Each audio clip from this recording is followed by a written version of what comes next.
Small Cap Power expert interview featuring Michael White. Today we welcome Mike White, the CEO of IBK Capital. Mike, thanks again for joining us today. Thank you. For the benefit of our new viewers, Mike, can you give us just a brief introduction again to IBK as well as your investment strategy? Sure. IBK Capital is a boutique investment bank. We're in our 26th year. It'll be 27 years in February. We're very proud of that. We focus on microcap stocks, microcap companies, and we raise money for these companies and we advise for these companies. In terms of sectors, we are focused on the mining sector and technology and some alternative energy. So Mike, let's talk about tech as we start. What companies are you watching in the tech space these days? Well, for us these days it's all about big data. And big data, by that I mean the server farms, the cloud. Everything is communicating with the cloud these days. And there's a tremendous opportunity, many opportunities in that space. But one in particular that we're looking at is with a company called Poet. You've mentioned Poet Technologies before. What's happening today at the company that's particularly interesting to you? Well, they just recently took on a new CEO, Suresh Venkatasan. And what he's doing for the first time for Poet is focusing them on a specific product. He wants to commercialize a product that will very specifically play in big data, in big server farms, and that is the interconnect between optics and electronics. So not to get too technical, but they're looking to produce 10 gigahertz VCSEL that will be a key component in the transfer of data from optics to electronics and from electronics to optics. And that's a big pain point right now when it comes to these large server farms. They're very power hungry, and it's a very expensive transition point. And so what Poet is commercializing is a product that will be 10 times more efficient, it'll be 10 times smaller, and it'll be a tenth of the cost. And so that for this world is incredibly disruptive. That particular point of communication for many years now has had fairly little in the way of advancements, and this particular advancement is very exciting because now all of a sudden you can either look at it as faster speeds, or you can look at it as a lot less power consumption, and that in our minds is very disruptive. So Mike, what stage is Poet at right now in terms of the development and commercialization of the technology? Well, they've just recently pulled together their lab to fab strategy, and that is taking the technology out of the lab in Connecticut and moving it into a foundry, a commercial foundry. And the foundry that they picked is the foundry in New Jersey with Anadigix. It's owned by Anadigix, and that's a NASDAQ publicly listed company. So they are in the process right now of transferring the technology into the foundry, and they will begin conducting initial trials on a prototype, which should be ready by Q2 of next year, and then those prototypes will lead through to a commercial device by perhaps the end of next year. It sounds like there's a lot for shareholders to look forward to. Yes, there's obviously quite a bit to look forward to, and the company's working on that. They want to make sure that the current shareholders are well aware of what it is that the company is trying to achieve here, but they also want to attract new shareholders to the company. They're working on a new strategy, a new communication strategy, which we hope will allow them to get this opportunity out to the world. Talking a lot about tech stocks, Mike, but as we said before, IBK has traditionally been very focused on mining and metals. Aren't those two polar opposite sectors in a way?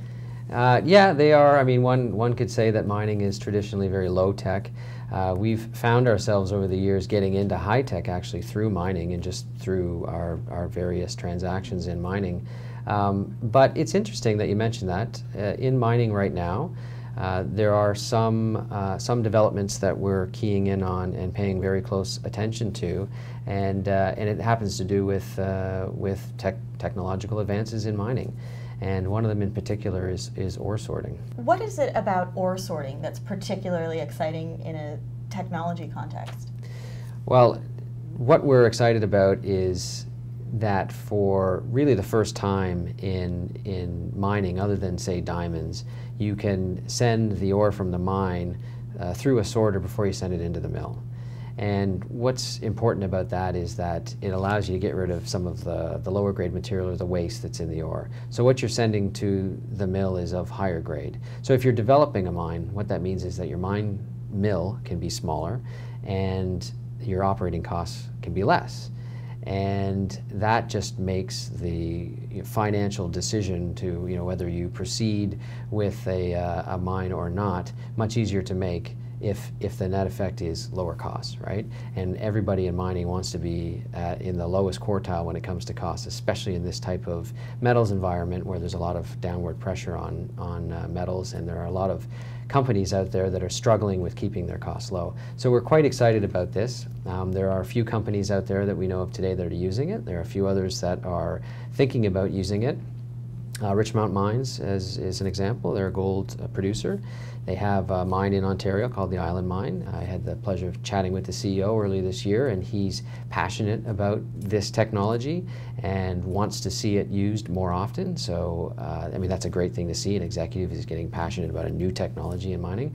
But there's also another company called Minera Alamos that we're working with, and they're looking to put a copper mine into production in Mexico, and they too are going to be taking advantage of ore sorting. It has allowed them to take a project that previously had a $90 million Capex on it and crush that down to a Capex of $10 million. Given the fact that tech stocks have enjoyed a great run a decent run over the past few years on the TSX, and obviously mining and metals have suffered quite a bit, is there a risk that once investor confidence returns to the resources sector that tech stocks may suffer?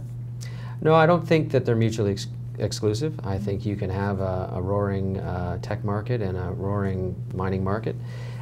So we don't view them as one at the expense of the other. We're happy to be in both sectors. We see those sectors performing well in parallel, if you will. But interestingly enough, in the mining sector, we do see some consolidation happening. We see some very well-heeled, experienced types who are looking over the landscape saying now is the time to buy. And they're not just buying one-off companies, they're combining companies together. And I think the fact that that's happening now, and they're paying big premiums in order to do that, because you have to do that. Even in a depressed market, you have to do that to get deals done. You can't pay a discount on an already discounted product. You got to pay up. The fact that they're doing that, I think, will wake up a lot of other potential participants in this sector, people that are looking but haven't made investments. They'll wake up to the idea that now is the time to be buying. So we're quite excited. We just recently announced a transaction with PC Gold. We have First Mining Finance taking over PC Gold. They've, in very short order, put together a structure that will have 8 million ounces under First Mining Finance's umbrella, and that's being headed up by their chairman, Keith Neumeyer, who was previously a co-founder of First Quantum, which did very, very well, and First Majestic Silver Company in Mexico, which has also done very well. So PC Gold shareholders are very excited to be now part of First Mining Finance, and I'm very pleased that Keith was able to come to the table and put a transaction together that made sense for the shareholders of PC Gold. So we are seeing some signs of life in the junior market these days. Oh, absolutely. There's a lot of life going on right now, and we see a lot more coming into the space. I truly believe that with these activities that we've seen just recently, that we've got a lot of bright days ahead of us in mining. Let's hope so. Thanks again, Mike, for taking the time for today's interview. Thank you. To check out our latest expert interviews, don't forget to sign up for our newsletter at smallcappower.com. Keep up to date with all of your favorite small caps. Subscribe to our free newsletter and get daily investment ideas, breakout stocks, momentum gainers, expert and analyst stock picks, and more. Smallcappower.com, investing ideas and research.